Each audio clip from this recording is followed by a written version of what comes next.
Yeah, I'm watching Seth. I'm just watching it just now, and I see Seth Rollins. He done brought back the Shield outfit. Yeah. Man, he's They kind of tease a little things going on. yeah, he's like a chameleon. Like he just yesterday he got the Joker vibes, literally, and now he's out here brought back the Shield outfit for the night. I mean, I'm liking this Seth Rollins. Uh, I was actually going to say the same thing. I actually do like this new Seth Rollins. It's comical. Look like he's having fun. He's making people mad. It's I like it.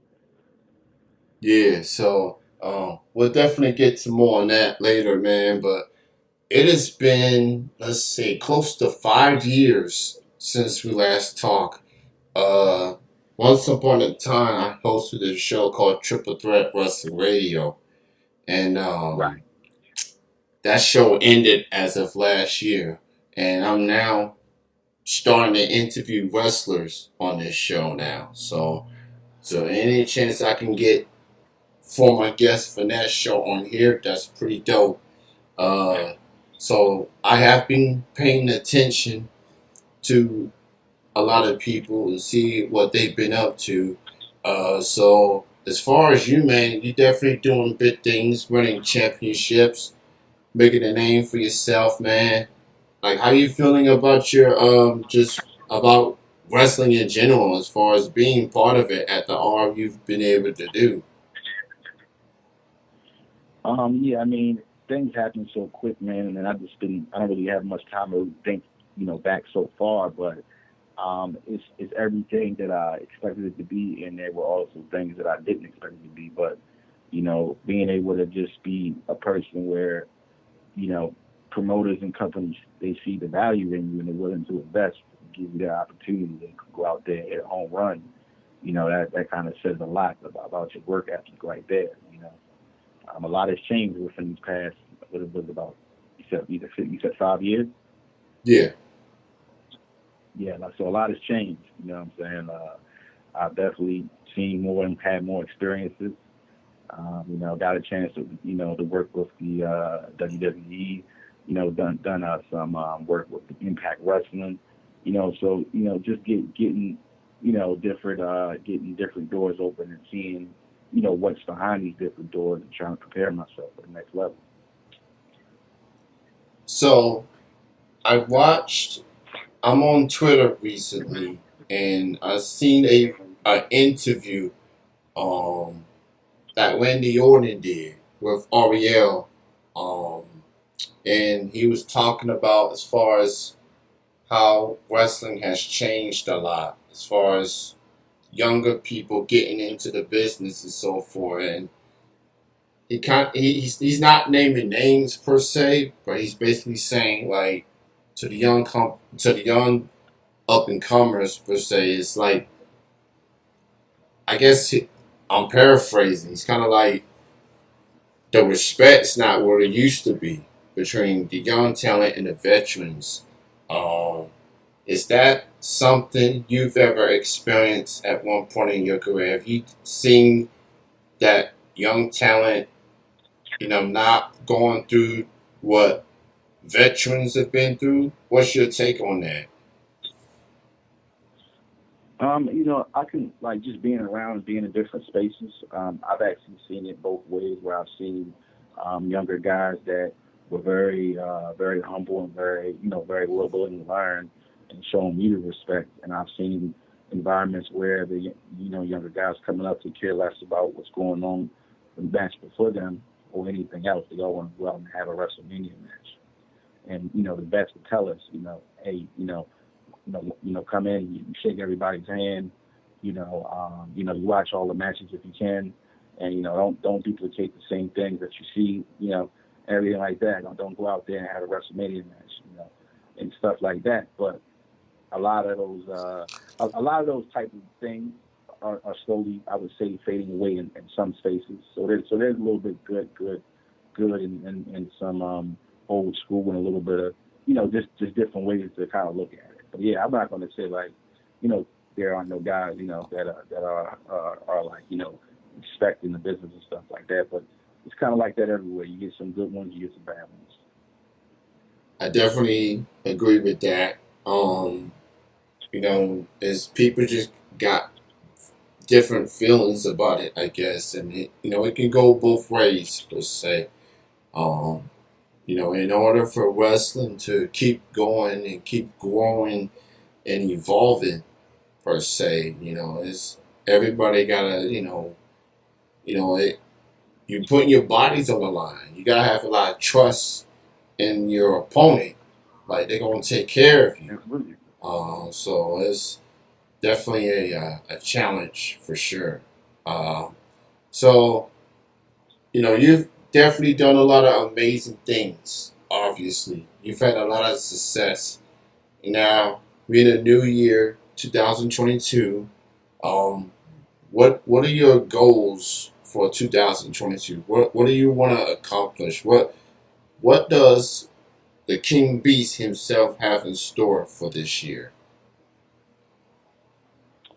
Yeah, as far as my goals, I was thankful enough to, I had a goal for myself last year. I was going to backtrack for a second. I wanted to get multiple championships. I've never done that. And 2021 was the year that I was able to capture four different championships. So that was my goal for that year, knowing that we're coming out of COVID. But as far as 2022, my goal for this year actually, it might be a little bit different than some people's, but I'm training more. I'm starting to work with Maryland Championship Wrestling, which is MCW. Everybody knows about that place. Spending more time in the gym, spending more time in the ring training, working with quality companies, and also one of the things I'm working as well towards is working with AEW. I like AEW. I'm thinking that long term, between AEW and Impact, it probably will be the places, for me to be able to expand my brand, and things like that. I never look at it as working for somebody, I don't work for these people. I'm doing business with these people, so I would like to do business with AEW this year, and just get national exposure. So that's really my main goal this year: get as much exposure as possible. Yeah, it's definitely key to expand, to evolve outside of local promotions, obviously, and giving your resume what you've been able to do. I definitely can see the King Beast making an impact or going the all elite route down the road.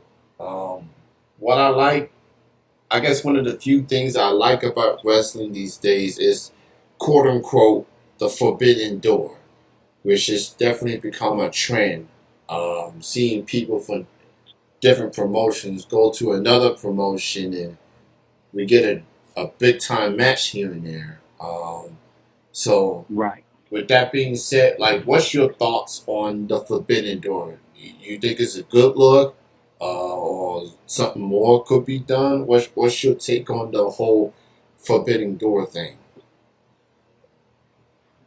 Well, the forbidden door, the funny thing when they talk about the forbidden door, as if the door never opens. The door opens and then it closes for a while and then opens back up. I mean, if you look back early in the 90s, the WWE had something going on with ECW, and those guys were coming over and, they were doing things on their show, talking about WWE. I mean, there's always been, the years later, obviously, they purchased ECW. So I think wrestling in general has always had this competitive, you know, uh, forbidden door kind of thing, which kind of draws more viewers. It happens every 10, 15 years, it seems like, honestly. It's not something that happens all the time, you know.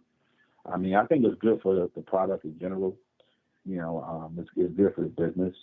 You know, I wouldn't say something that you should do all the time, but it is interesting to see a company, speaking of WWE, you know, acknowledge someone on a smaller level. But at the end of the day, let's be real here. We all know that everybody watches everything, and WWE knows what goes on over there, and vice versa. It's all business. Yeah, that's definitely the thing. It is indeed a business. Whatever can make them the most money, then that's the path that they would go.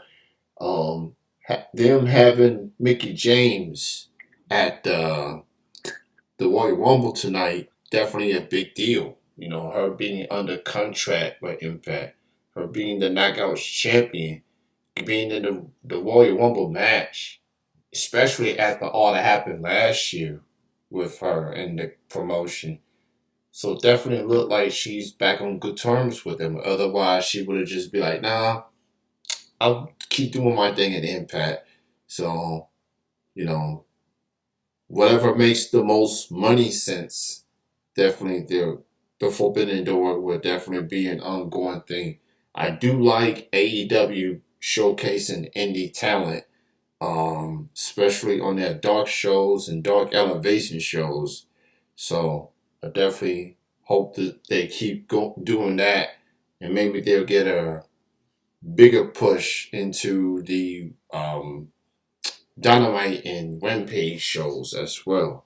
Um, you know, they got a lot of signees recently, so we definitely will see where they go with that. Um, so as far as man, I love wrestling. At least I try to. You know, it there's a good to it. There's some pros and cons. Right. It's just like anything else in life. Um, I feel like wrestling with black people in particular, um, it's definitely making some progress.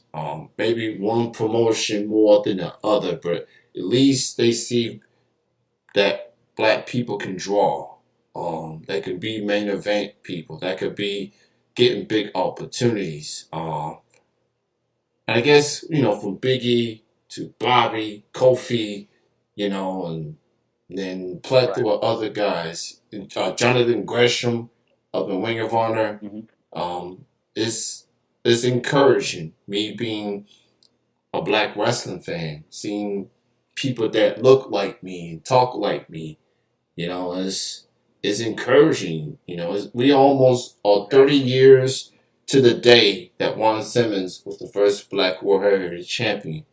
Um, and that's with wrestling's come a long way since then. But and as we get to the 30-year mark of Juan Simmons winning the World Heavyweight Championship, um, Hmm. how did you feel about that moment at the time? And do you see that more things like that can happen in the future, in your honest opinion? Absolutely. I mean, Ron Simmons winning, the heavyweight championship is, you can go back and watch that anytime and still feel that same, electricity watching that. And growing up watching Ron Simmons become Farouk and things like that, and working with the APA, and then meeting him a few times, at wrestling events when I was performing and having him look at my stuff. To me, that's that's not even just Black history. That's world history. Him winning that heavyweight championship. It meant so much for the community and just wrestling in general. But over the years, like ever since we talked, like 5 years ago, probably a little bit. I think it might have been a little bit longer, maybe 7 years ago to be exact. But yeah, I mean, there's so many talented black wrestlers, man. And I don't think that the business it doesn't believe in black wrestlers or nothing like that because just listening to my pops talk, he always talk about the Junkyard Dog and Mm-hmm. Tony Atlas and Rocky Johnson. So these guys were big money drawers back in the day. But I would think that sometimes, in a sense too, maybe it's the black wrestlers that don't believe in themselves. I do feel that we do have to work a lot harder, just like in any other area of the world. But I think that the business knows that hey, we are marketable people, and we, just like when we get into anything else, we take it seriously. We kind of dominate in it. From the standpoint, I think that at this point, there's really no, there's really no one can say like, hey, they're not enough black wrestlers. There's hundreds. What I'm saying? So, you know, I think that's where we are now. It's definitely a good place to be to see. to see so many African American, wrestlers and things like that out here now. Before I let you go, man, go ahead and promote your upcoming shows. Where can people can catch you in the wrestling ring nearby? Yes, sir. Next show coming up. This will be my first show of the year. ATCW, February 5th, Kearneysville, West Virginia. I'm the ATCW Heavyweight Champion. I'm going to be defending my championship against Ring of Honor's Moses. That's a long-awaited match. People have been wanting to see that for a while, myself included. So if you're in the West Virginia area, February 5th, ATCW. Then coming up after that, it's going to be AON, which is actually the next week after that, All or Nothing Wrestling. That is February the 12th up there in Johnstown Galleria Mall. Um, and I got another one coming up for y'all March 12th on Sunday. I'm sorry, March 27th, RWF up there in Pennsylvania. Check them out. But that's what I got going for the next 2 months. Definitely keeping yourself busy as always. It's great to hear from you. And I want to thank you for back in 2020, when the whole pandemic happened. I was reaching out to as many people as I could, as far as buying merchandise and T-shirts and things like that. I reached out to Mm-hmm. you for some autographs, and because I was trying to help out while independent wrestling, literally got shut down, and they wasn't able to work at the time. So I reached out to many, including you, and bought some merch from you. I even bought some shirts as well. So I appreciate you for that, for the autographs and stuff, man. Thank you. No problem, man. No problem, man. It was, I definitely appreciate all the support from anybody, that supports, what I do. I work hard. Absolutely.